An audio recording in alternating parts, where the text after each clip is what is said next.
नमस्कार दोस्तों। आज हम सुनेंगे एक नई कहानी जिसका शीर्षक है कोई अपना। चाची बहुत गुस्से में थी। शर्मा जी के 4 गमले टूट चुके थे और चाची से अब बर्दाश्त नहीं होता। चाची के हाथ में डंडा था और इसी के साथ पूरे मोहल्ले में मालो की खोज शुरू होगी। अंत में मालो तबेले के सामने रस्सी के खाट पे बैठकर फूलों की माला बनाती हुई मिली। चाची के हाथ आते ही उसकी जमकर पिटाई हुई। चाची मालो के कान खींचते हुए उसे अंदर ले आई। मालो भी गुस्से में अंदर चली गई और चुपचाप अंदर घंटों बैठी रही। देर हो चुकी थी। चाची का गुस्सा ठंडा हुआ तो हाथ में खाने की थाली लेकर अंदर गई और मालो को उसी जगह सोता हुआ पाया। वो अबोध चेहरा देखकर चाची को अपने आप पर बहुत गुस्सा आया। हाय राम, इन कोमल से गालों पर कोई निर्दयी ही अपने हाथ लगाएगा। चाची के और कोई संतान भी नहीं था। बड़े प्यार से रखा था मालो को। चाचा जी के गुजरे 6 साल हो चुके थे। घर पे एक तबेला भी था जिसमें 2 भैंसे और एक गाय थी। उन्हीं के दूध से घर चलता था। मालो पढ़ाई के साथ चाची का हाथ भी बटाती। शरारत में मालो ने दुनिया भर की ख्याति प्राप्त कर रखी थी। कभी किसी के गमले टूट जाते तो कभी किसी के लिए नई परेशानी खड़ी करना, यही सब उसके विशेष गुण थे। बकबक करने को वो अपना जन्मसिद्ध अधिकार मानती और इसी की अभ्यास वो हर क्षण करती। जान अनजान हर व्यक्ति उसके खिलखिलाते व्यक्तित्व से जल्द ही उससे मोह कर लेता। परंतु कभी कभी लोग उसके बकबक को बंद करने के लिए उसे कुछ खाने पीने की चीजें इत्यादि देकर उसे अलविदा करते और अपनी जान छुड़ाते थे। जैसी भी थी, पूरा आस पड़ोस उसके बकबक से चहकता रहता। इन्हीं लक्षणों की वजह से वो सबकी लाडली थी। इन सब के अलावा मालो का एक विशेष गुण था, पढ़ना। मालो जब अपने बकबक से खुद ही थक जाती तो उसे सबसे अच्छा लगता पढ़ना। स्कूल की किताबें हो या अखबार का टुकड़ा, उसे पढ़ना बहुत पसंद था। पढ़कर कुछ कर दिखाना था उसे। विद्यालय जाने के पहले मालो का जरूरी काम होता तबेले से दूध लेकर ग्राहकों के घर पर बांटना। सुबह वह मोहल्ले के सारे घरों में दूध बांटती थी, पर उसका सबसे प्रिय घर था नुक्कड़ का तीसरा घर, श्यामू का घर। श्यामू उसी के पाठशाला में पढ़ता था और दोनों की खूब जमती थी। मालो को श्यामू की कहानी की किताबें अक्सर चाहिए रहती। श्यामू के पिता सरकारी काम करते थे और उनकी माली हालत बाकियों के मुकाबले थोड़ी अच्छी थी। दिन भर श्यामू और मालो एक साथ धमा चौकड़ी मचाते रहते। श्यामू के माता पिता भी मालो से बड़ा प्यार करते और अक्सर चाची के लिए मालो के हाथों खाने पीने की चीजें भेजा करते। दिन भर मालो श्यामू के घर ही खेलती रहती और चाची को भी चैन रहता कि दिन भर इधर उधर भटकने से अच्छा है मालो श्यामू के घर पे ही खेलती रहती। इससे चाची को भी मालो को ढूंढने में ज्यादा परेशानी नहीं होती। 10 साल तक सब यूं ही चलता रहा और फिर श्यामू के पिता का ट्रांसफर दूसरे शहर हो गया। शहर छोड़ जाने के पहले दोनों परिवारों ने खूब दुख मनाया। जाते वक्त श्यामू के माँ और चाची ने लगातार खत द्वारा संपर्क में रहने की कस्में भी खाई। मालो और श्यामू भी दुखी थे। दोनों ने एक दूसरे को आश्वासन दिया कि जीवन में कहीं भी रहे वे मिलेंगे जरूर। दोनों की गहरी दोस्ती थी। ये भावना प्रेमी और प्रेमिका वाली नहीं, अपितु प्रेम से भिन्न एक गहरे साथी की थी, जो प्रेम न होकर भी बहुत पवित्र दोस्ती की थी। बचपन में बिताए हुए क्षण अक्सर कोमल और संसार की कपटी विचारों से परे होता है और ये मासूम क्षण हम जिन साथियों के साथ बिताते हैं उनसे हमारा एक अनकहा गहरा रिश्ता हो जाता है, जो हमारे जीवन के सभी गहरे रिश्तों से भी बढ़कर होता है। ये वही भाव था। मालो अब 16 साल की हो गई थी, पर उसकी बातें अब भी परस्पर चलती रहती। हंसती गाती जवान लड़की अब ज़्यादा जिम्मेदार हो गई थी, पर खुश मिजाजी अब भी वही। मालो वकील बनना चाहती थी। उधर चाची की तबीयत अब खासा अच्छी नहीं रहती। चाची को मालो की चिंता खूब सताती, इसलिए उन्होंने मालो को बताए बिना मालो के लिए रिश्ता ढूंढ लिया और लड़के वालों से बात भी कर ली। एक दिन उनका पूरा परिवार मालो को देखने पहुंच गया। चाची पुराने जमाने की अनपढ़ औरत थी, पर मालो के पढ़ने की इच्छा उन्हें अच्छे से पता थी, इसलिए ये बात मालो से कहना उनके लिए कठिन हो रहा था। मालो को अपने पास बिठाकर आखिर चाची ने मालो को सारी बात बता दी। लड़का गोरखपुर का सेठ था, उम्र में अधेड़ पर स्वभाव का एकदम गाय। घर पे कोई संभालने वाला नहीं था, लेकिन लक्ष्मी जी की बड़ी कृपा थी। चाची ने समझाया कि शादी के बाद मालो राज करेगी, पर मालो को ये बात बिल्कुल अच्छी नहीं लगी। फिर भी चूंकि मेहमान का आना अब तय था, तो अब इसे टाला नहीं जा सकता। पर उसने साफ कह दिया कि वह शादी नहीं करेगी। लड़के वाले समय पे पहुंच गए। सबको लड़की पसंद भी आ गई, पर चाची ने हाँ करने से पहले हफ्ते भर का समय मांगा। आखिर लड़की के हाँ के बिना शादी नहीं हो सकती थी।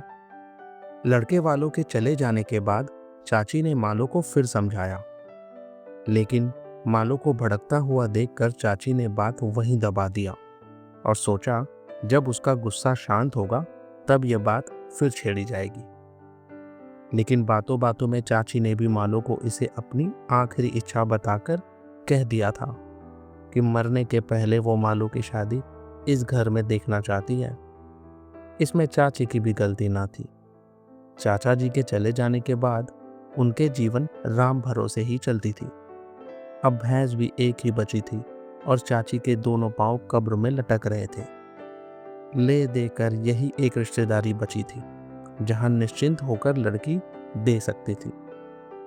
मालो अभी दुनियादारी से बेफिक्र और चाची को जीवन के कष्टों का पूरा आभास था। जीते जी अगर मालो का ब्याह इस घर में हो जाता तो चाची भी चिंताओं से मुक्त हो जाती और लड़की भी आजीवन सुखी हो जाती। 2 दिन बीत गए थे और मालो अब भी नाराज थी। उसने चाची से ढंग से बात तक न की थी। उस रात बहुत बारिश हुई। सुबह चाची की हिम्मत न हुई दूध निकालने की। मालो ने ही सारा काम किया और बिना चाची से बात किए दूध बांटने चली गई। वापस आते वक्त अपने घर के दरवाजे पे भीड़ देखकर मालो दौड़ी आई। चाची आंगन में शांत पड़ी थी। दूध की केतली हाथों से गिर गई और मालो चीखते हुए चाची से लिपटकर रोने लगी। पड़ोसियों ने उसे बहुत मुश्किल से संभाला। जब वह चुप हुई तो उसे आभास हुआ कि जैसे उसकी दुनिया ही खत्म हो गई थी। उसने अपने हंसते खिलखिलाते जीवन में शायद कभी इसकी कल्पना भी नहीं की होगी कि सभी को एक दिन चला जाना होता है और एक दिन चाची भी उसे छोड़ के चली जाएगी। जीवन ने पहली बार उसके तरफ कांटे फेंके थे। समय का पहिया घूम चुका था। मालो अब बनारस के बड़े घर की बहू थी। घर उसने पूरी तरह से संभाल लिया था। उसका सारा दिन घर संभालने में चला जाता।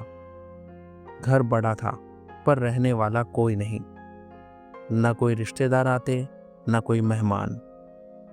बीच बीच में सेठ के कारोबार के महाजनों का आना होता था। सेठ सुबह दुकान चला जाता और लौटते शाम हो जाती। एक नौकर था जो सुबह बाजार लाकर रख जाता। मालो का दिन घर साफ करने से शुरू होता और रसोई में खत्म होता। मालो की दिनचर्या एक मशीन की भांति हो गई थी। ऐसी मशीन जो सुबह शुरू होती और सीधे शाम को बंद होती। मालो के जीवन में न अब कोई रंग था न कोई उल्लास की वजह। मालो भी अब चुपचाप रहती। किसी से बात करने का कोई अवसर ही नहीं रहता। सच्ची बात तो यह थी कि मालो ने कभी वो अवसर ढूंढना ही नहीं चाहा। काम खत्म होने के बाद वह किसी स्थिर पत्थर की तरह आंगन की कुर्सी पर बैठे रहती।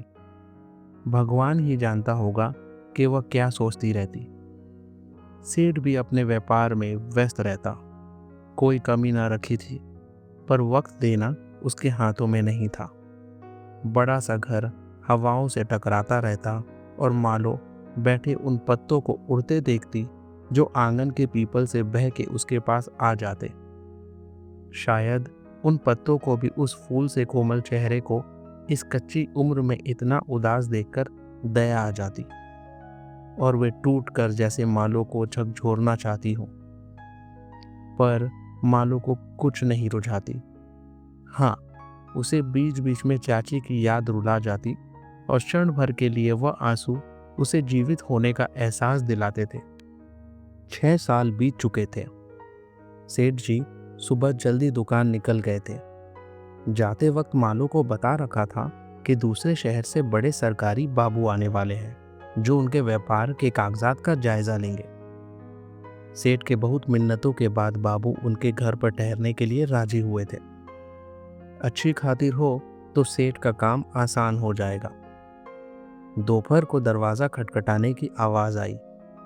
मालो ने तुरंत नौकर से बाबू को बिठाने के लिए कहा और खुद रसोई में चली गई।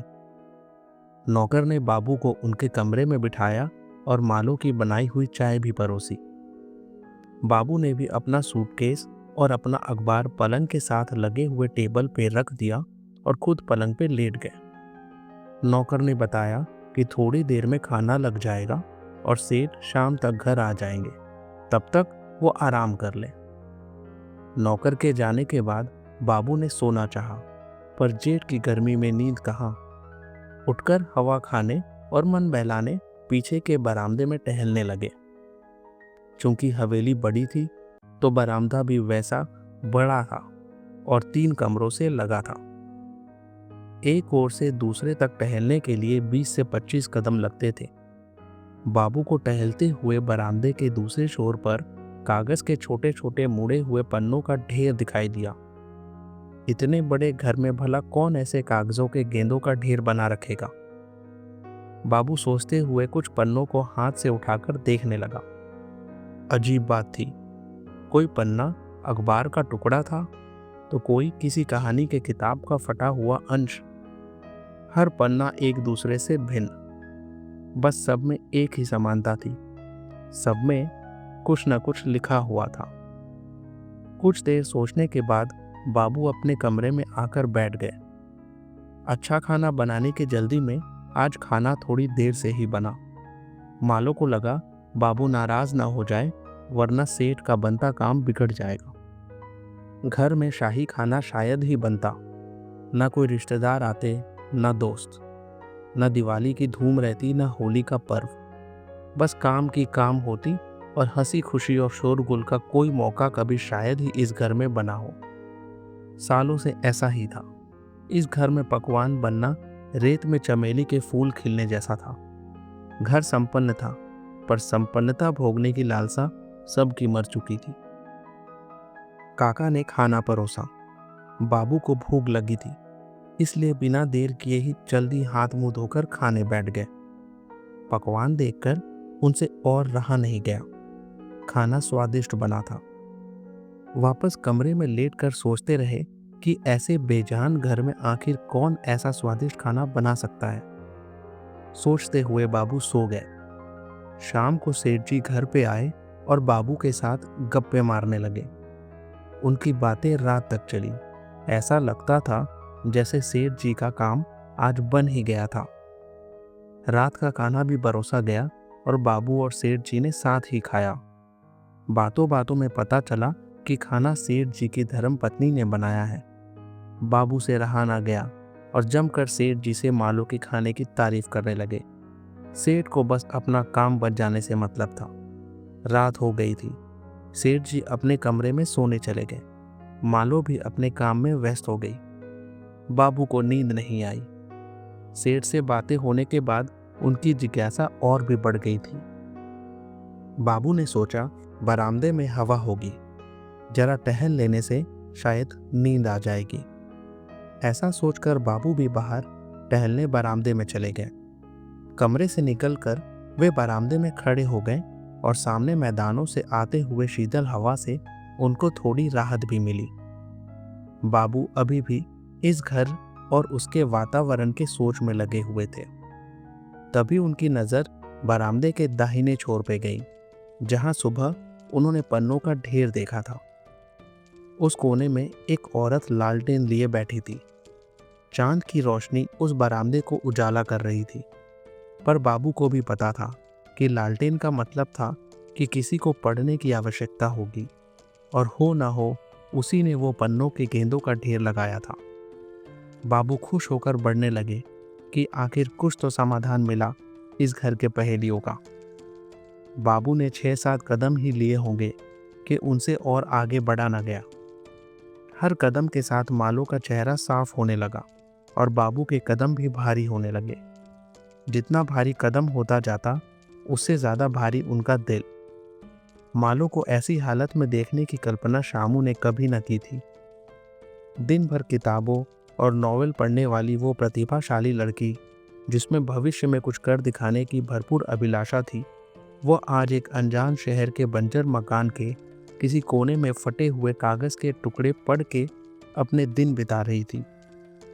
कोई ऐसा दिन न होगा जब शामू ने मालो को याद न किया हो। उसके जीवन का सबसे अच्छा साथी मालो, वह अनमोल खिलखिलाता हुआ प्राणी, जिससे मिलते ही दुनिया के हर इंसान का दुख खत्म हो जाता और जिससे दोबारा मिलने की लालसा उसे हर पल रहती। उसे यहाँ एक बेजान की तरह देखना शामू के लिए असहनीय था। हिम्मत जुटाकर शामू उसके सामने पहुंचा। शामू को देखते ही मालो की आंखें उस पर टिक गईं। कुछ देर तो बिना पलके झपकाए उसे देखते रही और फिर एक छोटी सी दबी हुई मुस्कान के साथ उसके आंखों से बरसों से रुका हुआ नदी की धारा बहने लगी। शामू को पकड़कर मालो ऐसे रोई जैसे कोई बच्चा खो जाने के बाद अपने माँ से मिलकर रोता हो और बिना कोई शब्द कहे रोकर बताना चाहता हो कि उसकी हालत क्या हो गई थी। उसके बाद दोनों उधर ही बातें करते रहे। शामू अपने बच्चों के बारे में बताता रहा और मालो चाची और मोहल्ले की यादें छेड़ने लगी। ऐसा लगता था कि जैसे कुछ नहीं बदला था। बचपन के किस्सों ने दोनों को वापस अपने उम्र में पीछे धकेल दिया था। वार्तालाप रात भर चलती रही। उन दोनों के उस वार्तालाप में आज हजारों दुख उस लालटेन की छोटी सी आग में भस्म हो रही थी और किसी अपने का इस दुनिया में मौजूद होने का उत्साह मालो को जीने का नया जोश दे रही थी। यह मिलन अनमोल थी।